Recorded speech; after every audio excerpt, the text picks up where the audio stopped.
मुख्यमंत्री ने सेवा पखवाड़ा व ग्रामीण शहरी सेवा शिविरों का शुभारंभ किया। 19 सितंबर 2025 को पीएम मोदी के जन्मदिन के अवसर पर मुख्यमंत्री शर्मा ने प्रदेश में ग्रामीण सेवा शिविर व शहरी सेवा शिविर का शुभारंभ किया। इसी के साथ 17 सितंबर से 2 अक्टूबर 2025 तक चलने वाले सेवा पखवाड़े और स्वच्छता ही सेवा अभियान 2025 की भी शुरुआत की गई।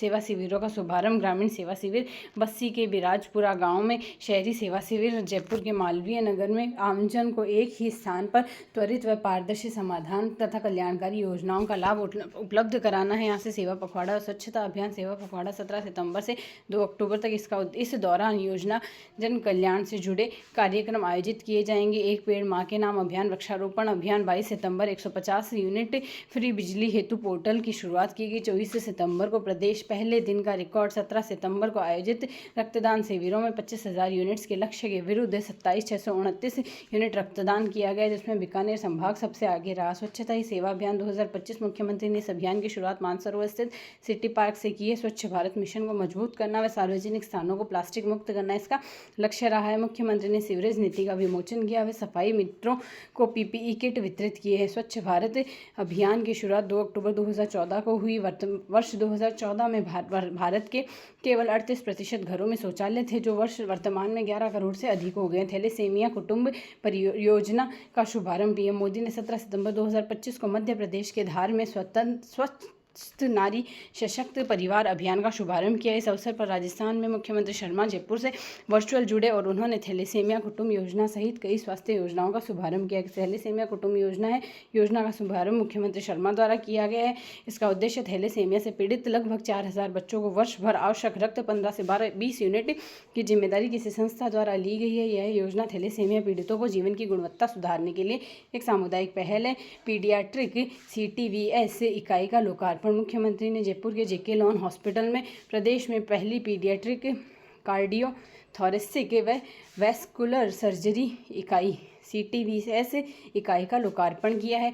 8वें राष्ट्रीय पोषण माह का भी शुभारंभ इन्होंने किया है। राजस्थान पोषण पखवाड़ा 2025 का आयोजन देश भर में प्रथम स्थान पर रहा है। प्रदेश में मातृ मृत्यु दर MMR 86 प्रति 1 लाख जीवित जन्म दर्ज की गई है, जो राष्ट्रीय औसत से बेहतर है। अजमेर शहर में लेपर्ड सफारी की स्थापना, अजमेर में झालाना व रणथंभौर की तर्ज पर एक नई लेपर्ड सफारी जल्दी शुरू की जाएगी। विधानसभा अध्यक्ष वासुदेव देवनानी ने 17 सितंबर 2025 को काजीपुरा गांव में इस परियोजना का शिलान्यास किया। अजमेर की गंगा भैरव घाटी, काजीपुरा, खरेखड़ी, अजयसर और आसपास के गांवों में कवर करते हुए है। यह कुल 20 करोड़ का व्यय प्रस्तावित है, जिसमें शुरुआती चरण में 5.5 करोड़ के कार्य शुरू किया जाना है। अजमेर में वन्य जीव पर्यटन को बढ़ावा देना है, लेपर्ड संरक्षण करना है। पर्यटक घाटी की ट्रैकिंग कर सकेंगे व सम्राट पृथ्वीराज चौहान के समय के अस्तबल व सैनिक छावनियाँ जैसी ऐतिहासिक स्मृतियों का भ्रमण कर सकेंगे। ये क्षेत्र चामुंडा माता व भैरव मंदिर के श्रद्धालुओं के लिए एक सुविधाजनक मार्ग प्रदान करेगा। राज्य स्तरीय धन्वंतरी पुरस्कार 10वां राष्ट्रीय आयुर्वेद दिवस समारोह 23 सितंबर 2025 को RIC जयपुर में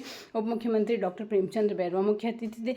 आयुष विभाग के प्रधान सचिव सुबीर कुमार पुरस्कार प्रदानकर्ता थे। डॉक्टर मनीषा जैन अजमेर से आयुर्वेद चिकित्सा में विशेष योगदान के लिए मिला है। इन्हें भोमाराम चौधरी जोधपुर से आयुर्वेद औषधालय के विस्तार हेतु भूमि दान करने में अग्रणी जनसेवा का उत्कृष्ट उदाहरण है। गंभीर सिंह भरतपुर से ब्लॉक आयुष चिकित्सालय नदबई में उत्कृष्ट सेवा के लिए गुलाब अली श्रीगंगानगर से ग्राम 12H अनूपगढ़ के आयुर्वेद औषधालय में सेवा हेतु सम्मानित है। पंचक्रम स्पेशलिस्ट सेंटर बूंदी से राज्य का सर्वश्रेष्ठ आयुर्वेद चिकित्सालय घोषित किया है। पुरस्कारों में न केवल चिकित्सकीय सेवा बल्कि जनसेवा और स्वच्छ ढांचे के विकास को भी मान्यता दी गई है। 10 दिसंबर 2025 को प्रवासी राजस्थान दिवस प्रस्तावित। राजस्थान सरकार ने राज्य के विकास के लिए प्रवासी राजस्थानियों के योगदान को सम्मानित करने के लिए उनसे जुड़ने के लिए प्रतिवर्ष 10 दिसंबर को प्रवासी राजस्थान दिवस मनाने की घोषणा की है। इस संदर्भ में प्रवासी राजस्थान मीट का आयोजन 26 सितंबर 2025 को हैदराबाद में किया गया।